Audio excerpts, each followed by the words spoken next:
Welcome to civil concept Tamil. இன்றைக்கி நம்ம என்ன பார்க்க போகிறோம் அப்படின்னா, டிடிசிபி அப்ரூவ் இல்லாத இடங்களுக்கு மறுபடியும் ஒரு வாய்ப்பு கொடுத்துருக்காங்க. அதை பற்றி தான் இந்த பதிவில் பார்க்க போகிறோம். அதாவது நகர்ப்புற வளர்ச்சித்துறை, வீட்டு வசதி மற்றும் நகர்ப்புற வளர்ச்சித்துறை, அதாவது DTCP directorate of town and country பிளானிங்கில் என்ன சொல்லியிருக்காங்க அப்படின்னா, 2016க்கு முன்னாடி மனைகளாக பிரித்து விற்கப்பட்ட அல்ல விற்கப்படாத மனைகளுக்கு மறுபடியும் டிடிசிபி ரெகுலரைசேஷன் பண்ணிக்கலாம் அப்படின்னு சொல்லியிருக்காங்க. அதாவது ஒரு வீட்டை ஒரு மனையை நம்ம விற்பனை செய்யணும் அப்படின்னா அது டிடிசிபி அப்ரூவ்டு லேண்டாக இருக்கணும். ஸோ அதில் வீடு கட்டணும் அப்படின்னாலும் சரி, அதுக்கு பிளான் அப்ரூவல் போகிறப்போ அந்த இடம் டிடிசிபி உள்ளதா அப்படிங்கிறத பார்ப்பாங்க. ஸோ அப்போ அந்த டிடிசிபிக்குள்ளே அது வருது அப்படின்னா அதுக்கு அப்ரூவல் நம்பர் கண்டிப்பாக இருக்கணும்.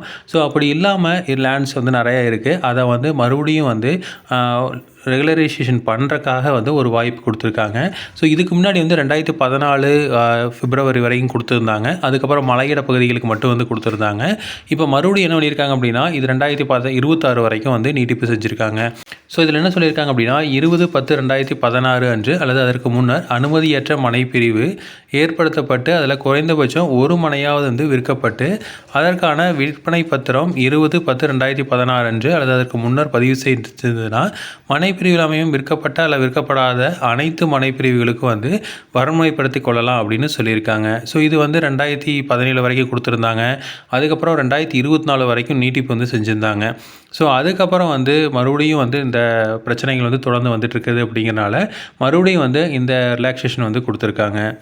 ஸோ இது என்ன சொல்லியிருக்காங்க அப்படின்னா, அங்கீகரிக்கப்படாத மனைப்பிரிவுகள் மற்றும் மனைகள் வரமைப்படுத்தும் விதி 2017 குறிப்பிட்டுள்ள அனைத்து விதிகளுக்கு உட்பட்டு எவ்வித மாற்றமும் இல்லாமல் 30/6/2026 வரை நீட்டிப்பு செய்து ஆணை வெளியிடப்படுகிறது அப்படின்னு சொல்லியிருக்காங்க.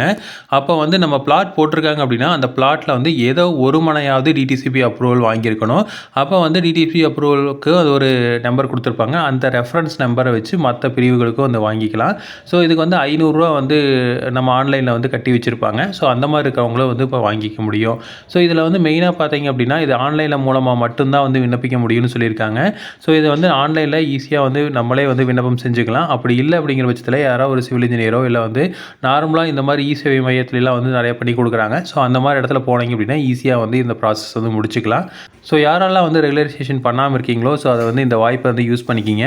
இது ஃபியூச்சரில் கண்டிப்பாக டிடிசிபி அப்ரூவ்டு இல்லாமல் ஒரு லேண்டை வாங்கவோ விற்கவோ முடியாது. இப்போ ஈஸியாக வாங்கிக்கிறாங்க, விற்றுக்கிறாங்க.